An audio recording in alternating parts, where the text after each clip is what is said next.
नमस्कार, मैं हूं आपके साथ अभिषेक भट्टाचार्य। सबसे पहले नजर डालेंगे रायपुर से आ रही इस वक्त की बड़ी अपडेट पर। नक्सल ऑपरेशन पर कल रायपुर में एक बड़ी बैठक होने जा रही है।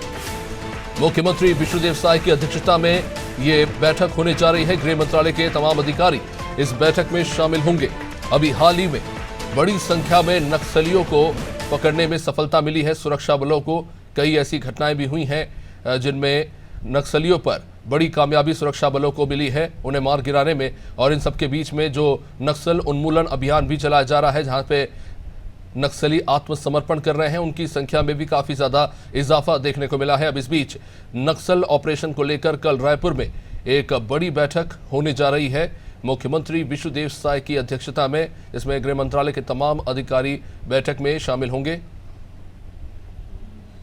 हमारे सहयोगी कुलभूषण इस वक्त हमारे साथ फोन लाइन पर जुड़ चुके हैं। कुलभूषण, कल एक बड़ी बैठक नक्सल ऑपरेशंस को लेकर, क्या कुछ जानकारी सामने आ रही है, क्या कुछ उद्देश्य है इस बैठक के?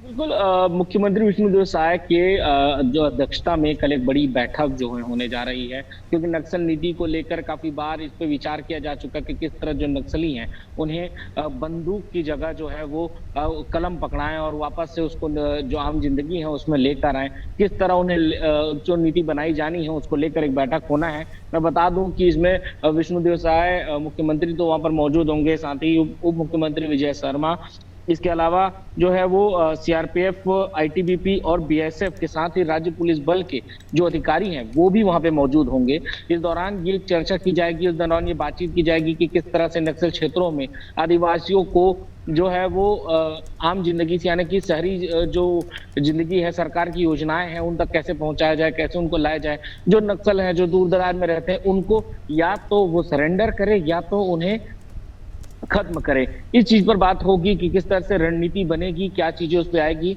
एक बड़ी बैठक है जो कल मुख्यमंत्री की अध्यक्षता में यहाँ पर होनी है। अब ये देखना होगा कि इसमें क्या निर्णय होता है। ये पूरे 1 साल तक ये जो बैठक के बाद जो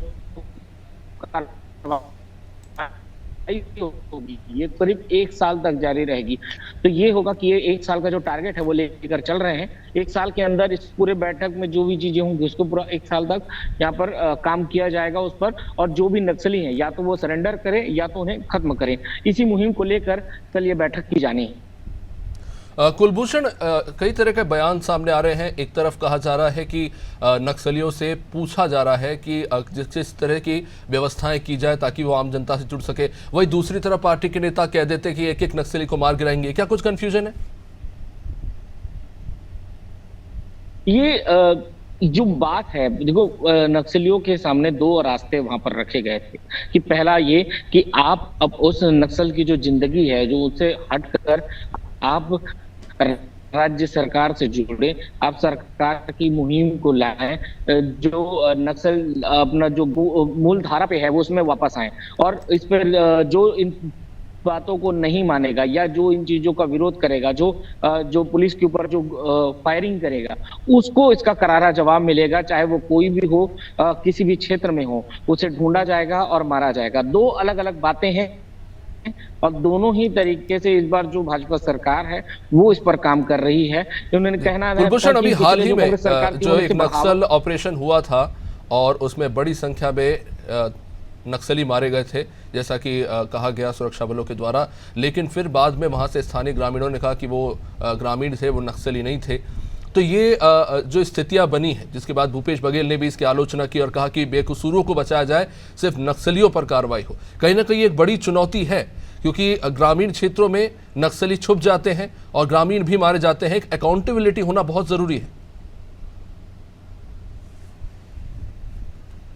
जी बिल्कुल, एक जैसे ये घटना हुई थी उसके बाद कांग्रेस का बयान एक सामने आया था कि उस जो दुर्घटना है, जो 2 फायरिंग हुई थी, इस फायरिंग रेंज में जो जवान हैं उन्होंने नक्सलियों के बजाय आम जो आदिवासी हैं उन पर फायरिंग की थी। आदिवासियों को नक्सली बनाकर मारा जा रहा है। इसको लेकर एक वीडियो भी वहां से वायरल हुआ था, जिसके आधार लेकर कांग्रेस लगातार इस पे आरोप लगा रही थी कि नक्सलियों के बजाय वो आम जो आदिवासी हैं उन पर फायरिंग की जा जा रही है, उनको जबरदस्ती मारा जा रहा है या उनको जबरदस्ती सरेंडर कराया जा रहा है और सरकार इसमें अपनी वाहवाही ले रही है। ये आरोप जो है वो कांग्रेस लगा रही थी, लेकिन इसमें कितनी सच्चाई है, क्योंकि इस तरह के कोई भी पुख्ता सबूत सामने नहीं आए।